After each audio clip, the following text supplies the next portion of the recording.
Scarlet Witch issue number 9. That's right, folks. 9 issues of this book. I have loved every issue. This one, no exception. I'm having an absolute blast. There is a bit of just like, we're going a little fast now, which kind of, it's a lot. I guess the end of this story was always going to be like the Hexfinder. I'm feeling that's like the vibe it was going for, because now, if you are somebody who tunes into the news that comes out of New York Comic Con, we just learned that this book is going to be relaunched under the banner Scarlet Witch and Quicksilver, which Quicksilver does appear in this issue. So that is coming in January or February of next year, which makes me think this book will get to 12 issues, and then we'll relaunch it with Scarlet Witch and Quicksilver. Which is why I'm kind of thinking, oh, I guess like the Hexfinder would have been like the end of this arc, and then it was always going to go to bringing Quicksilver into the fold. I'm thinking we're getting like that next arc as a relaunch because this book was selling better than they expected. Personally, it's better than I ever thought. And I think there's going to be a lot of people who tune into this book not expecting it to be as interesting as it is. That's pretty exciting. So we open up this book, and we see it's like Grazia in the Balkans and some guys being trapped into like a jar of like gold cubes, and the Hexfinder captured another one. She's putting like all her witches on a display shelf. And you're like, oh, who's this mysterious badass lady with a great costume? Another classic character from this run that I'm just in love with. Cut to West New York and New Jersey, and Wanda and Darcy are standing in like an old apartment trying to figure out some clues to help a detective, because there's been like an astral corpse that surfaced somewhere. Somebody's killing the witches. What's going on? There's somebody hunting witches, the Hexfinder, if you will. So they're doing that. And this apartment is Wanda's, and she's like, we could use this as like a safe haven, and like some witches can stay here and be protected, so they don't have to worry about anything. So that's the plan there. Later on in the day, Wanda's just sitting on top of her building, and who returns but is Joseph. And Wanda says his name differently now. So how would you pronounce that? Is it Yosef? Is that how you'd pronounce that? Eosif? Eosif? It's Iosif. And that's like using like her native tongue. Whereas like where she's from, that's how you'd pronounce the name Joseph. And he's like, cool. That's interesting. I mean, that's a really interesting way to differentiate him from Magneto. And we're getting the resurrection of Magneto very soon. It begs the question, is this version going to stick around? I doubt it, because what else do we have to do with him? But he's kind of trying to tell Wanda, like, I've been doing good on my own. Like, I've been solving all these crimes. I've been helping people. But, you know, recently, when people have realized who I was, they start to scream. And it's not even because I look like Magneto. It's because they know I'm a mutant, and they think I'm a problem. She's like, yeah, that's going to happen. But we have to live with it. We have to deal with it and figure out how we're going to move on. And that's like a really cool moment. Is Wanda currently a mutant in this recent story? I can't remember what they said. I don't know. They haven't really been exploring that aspect of her character. It's definitely been more into like the magical side.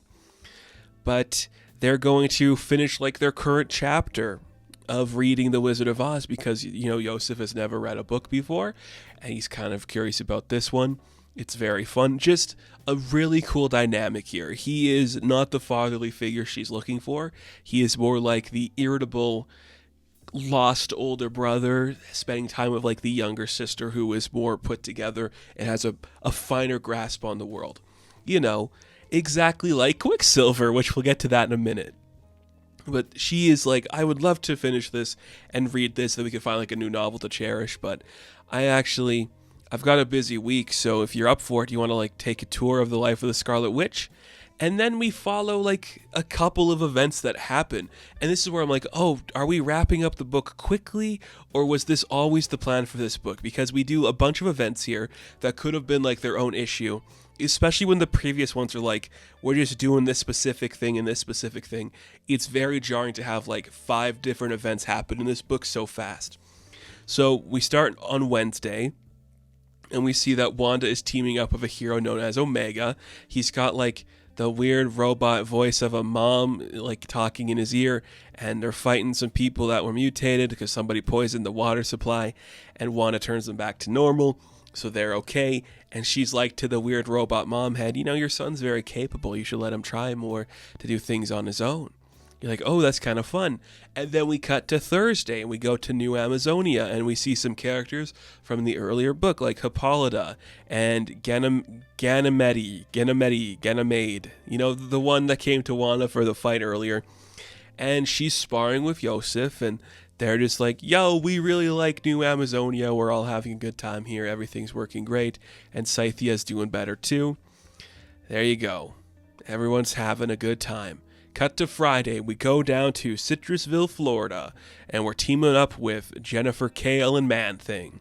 They're fighting, what are they fighting? They're fighting things called the Serpentinians, which is a great name for big snake people, and Yosef is combining his strengths with that of Man-Thing, and he's inside the Man-Thing, and it's enough power where we see Jennifer and Wanda can use their strength and defeat the Serpentinians, and it's very cool.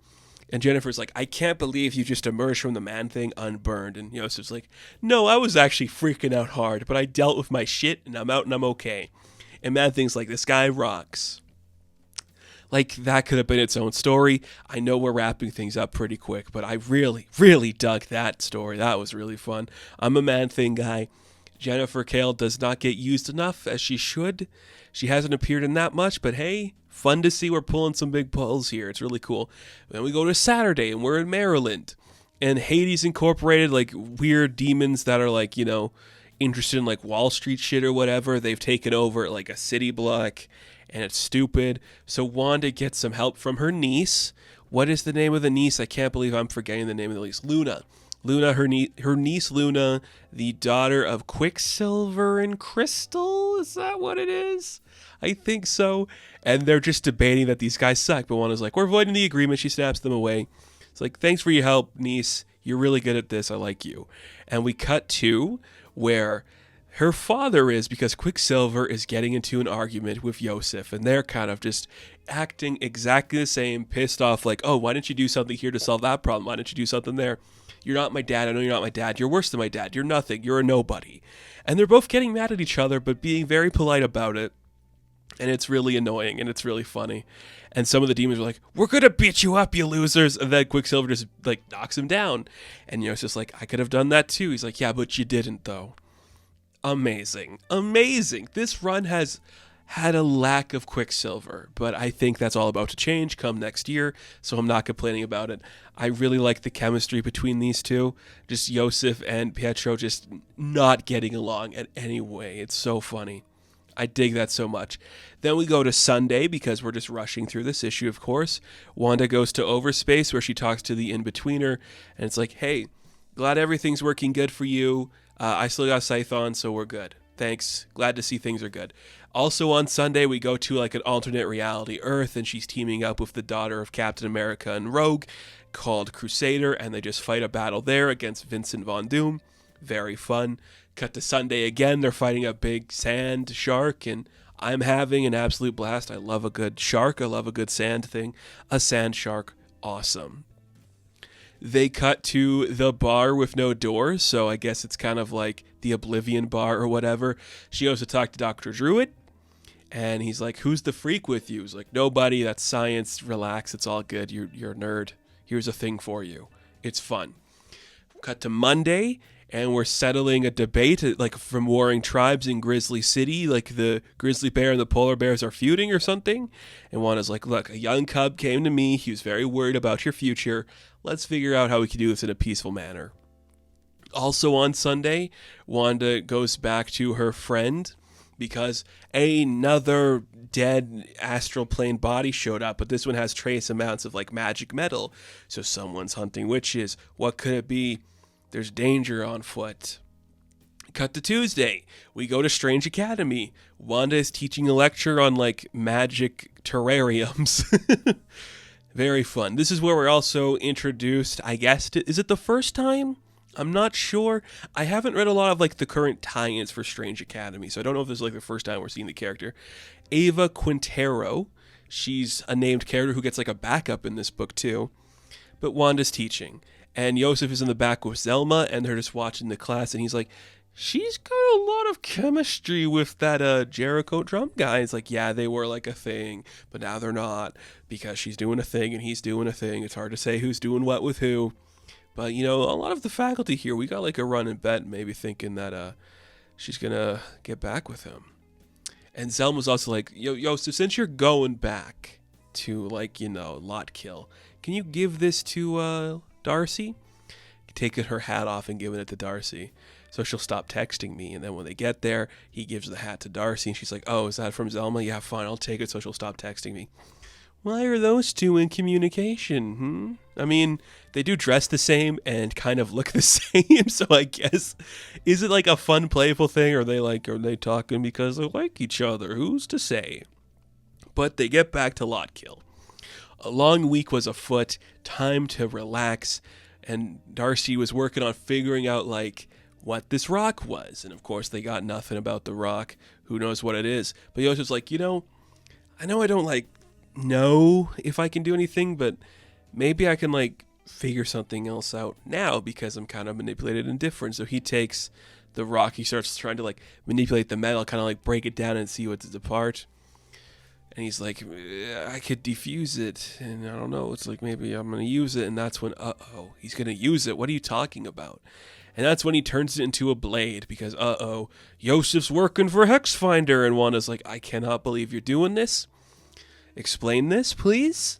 Do not mistake my trust for foolishness. Okay, I know what this is, but he stabs it into her, and that is when Hexfinder walks through the door. Like, Wanda, Wanda, Wanda, you're a hard witch to find, but you're also pretty easy because you got a big door I can just walk through, and I manipulated your clone daddy to help me. And that is where the book ends, with Hexfinder with a gun. She's got a gun, okay, and she's got a big staff, and she's coming to get Wanda. And she teamed up with Joseph there. Oh, that's not good. Not very good. What does that mean for Wanda? Well, she's going to fight Hexfinder is what it means. We also got a backup, I guess? Yeah, it's a backup. It would be a backup for Ava Quintero, which is like, why is she getting a backup? Anyways, it's at Strange Academy. This happened last semester, and she's trying to study a little bit hard. Going a little too hard, takes one of the sacred books that you probably shouldn't take because it's got a barrier spell, and she falls into the book, and she gets into an alternate dimension that is controlled by Elos, a weird, creepy demon guy. And since Wanda's not actually there in the present with her, she's astral projecting, she needs Ava to solve the problem herself.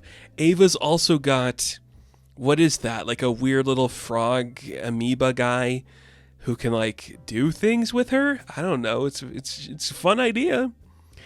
And, she's kind of scared that she can't do it, but Wanda talks her into using her power for the right reasons to figure out how to do it. And she creates a bunch of, like, tornadoes and, like, a big dragon. That's kind of cool. Oh, does she turn the little guy into a big dragon? I think she does, yeah. Okay, that's pretty sick. I'm impressed. I'm here for it. Luckily, at the end of the day, she learned a lesson and they go back safe. Very cool. Great way to end the issue. Like, yeah, cool, Ava Quintero, what's she gonna do? Who knows? But she's a fun new addition, and she's got like a weird frog guy that can turn into a big lizard thing. Cool. Again, I just really dig this book. And this one, it is really fast, but all the stuff we were like doing just for like a page or a panel are things I would like to see explored. So even just like spending time with them a little bit, I do think that's pretty cool. I gotta say. It's really fun, and this book continues to impress me. I'm sad it's kind of ending, but I know Steve Orlando's going to give us something great with Scarlet Witch and Quicksilver, so I can't be too upset about that. So, Scarlet Witch issue number 9, I'm going to give a 9 out of 10. Now, thank you all for watching this review. Be sure to like and subscribe to the channel. As always, you can check me out on Instagram, TikTok, and Twitter. And as always, I will catch you in the next one. Have fun. Stay safe. Good luck.